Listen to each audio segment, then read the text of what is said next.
At sa lahat ng mga kapatid na patuloy po sa pangili ng Sabat, ito po'y bahagi pa ng Sabat bilang pagtatapos ng Sabat ang umagang ito.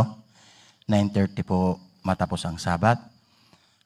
Sa lahat ng mga kapatid sa abroad na patuloy pong nakiisa sa mga gawain dito po sa Kingdom of Yahweh o sa kaharian ng Dakilang Aba, kapayapaan po ay mapasa inyong lahat o sa ating lahat. Sa umagang ito, ang mga paalala sa atin, mga salita ng Aba ay hango sa aklat ni Sirach. Kung maalala po natin, yung huli nating pinag-aralan ng Sirach, mahaba-haba din po yung mga chapters. At napakagandang mga salawikain o na binitawan ni Sirach para po sa Yasharal upang magiging matibay ang paglilingkod, maging matibay ang pananalig at pagmamahal. Ipinaabot ni Sirach ang mga kautusan ng Aba na nahati lang naman sa dalawa, yung gawin mo at wag mong gawin. Yun naman ang makikita natin, mapansin natin sa kautusan ng Aba, sa kanyang mga alituntunin, na pag sinabi niyang huwag mo itong gawin at gawin mo ito, yung isang utos o sa kanyang mga ibinilin sa atin. Isa po dito sa sinabi ng Sirach, yung sinabi niya na huwag mong itaas ang iyong sarili, baka ikaw ay mabuwal. Dito po, magbulay-bulayan po natin kung ano pa ang nais iparating ni Sirach noong panahon na yon sa Yasharal at ano rin po ang ipinarating niya sa atin.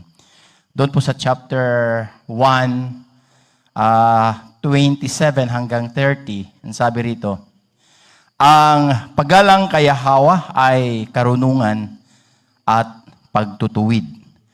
Nalulugod siya sa katapatan at kaamuan. So, ang atin daw paggalang, yung reverence natin sa ating dakilang Aba, ang sabi ni Sirach ay karunungan at pagtutuwid. At nalulugod daw ang ating Aba Yahweh sa katapatan at kaamuhan. Ang nais makita ng Aba sa atin, yung ating katapatan sa ating paglilingkod dahil sa ating pagmamahal sa Kanya, at yung kaamuhan, yung kabaitan. No, dapat taglay po ng lahat ng treasured position ang mga ito. No, hindi po tayo siga, hindi po tayo basagulero, hindi po tayo nagmamaoy, no? At ang kamuan po ay pairalin natin. Kaya ang pamagat po ng ating paalala ngayon ay huwag mong itaas ang iyong sarili, baka ikaw ay mabuwal. Minsan, makikita natin, napapansin ko, marami pong umalis sa kingdom, mostly sa kanila ay may taglay po na ganitong pag-uugali, yung mapagmataas, mapagkunwari, no? Di ba yung mga reasoning nila, yung pagdating ng nagwarawara na, sinasabi nila, yun, kinakausap, uy, good morning sis, nandiyan ka pala. Sabi nila, kinausap ako ni Aba, nanaginip ako, at sila pa talaga. No, sila pa talaga ang pinili. No? Ayaw na nilang mag-submit sa kahani. Mostly po sa kanila. No? Minsan makita natin, kapag nagbigay, parang totoo, pero makita mo talaga yung mga taong mahal si Aba, kapag nagbigay, ayaw pabanggit ang pangalan, mga ganon. Sila lantaran, talagang, yan, malaki ang pagod ko dyan, no? Malaki ang, yun lang ang napapansin ko. Dapat dapat ito ang gawin ng kahani. Marami silang mga soistyon, marami silang, dapat magkabit ng ganito, maraming,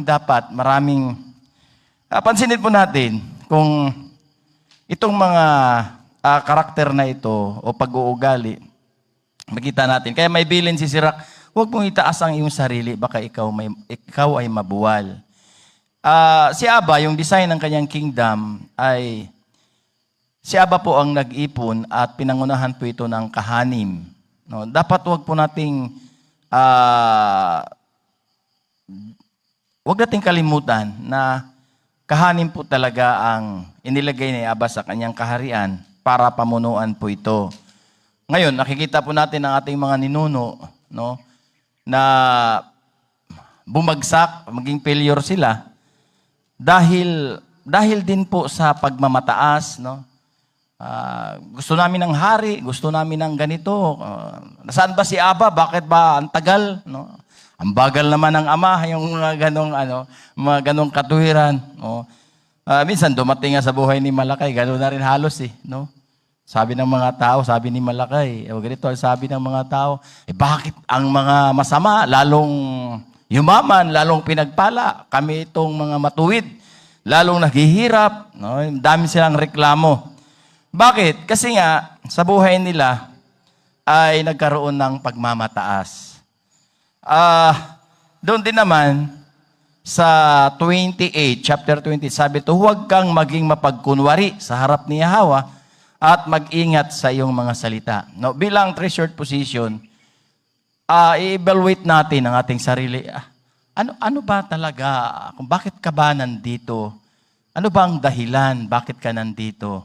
Kahit ako nga, lagi kong tinitingnan, di ba?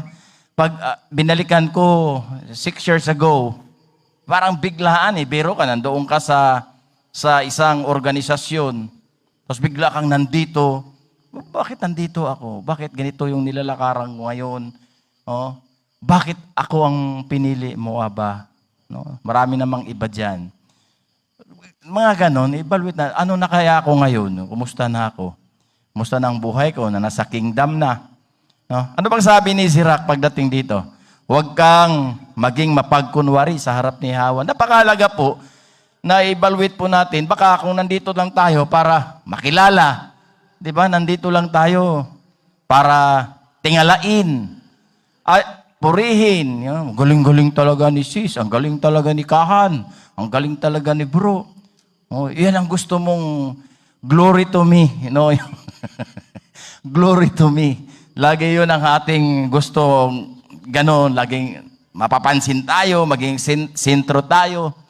No? Kaya sabi niya, huwag kang maging mapagkunwari. Dapat alam mo na treasured position ka. Dapat panghawakan natin na, ako ito, pinili ako ni Aba. Kung hindi ako pinili ni Aba, di ba? Panghawakan natin yan. No? At, magiging totoo tayo. Kapag naging totoo ka, magiging parte ka ng kingdom. Kapag totoo ka, alam mo ang iyong purpose, bakit nasa kingdom tayo. Kung totoo ka, alam mo kung bakit ka pinagpala. At bakit may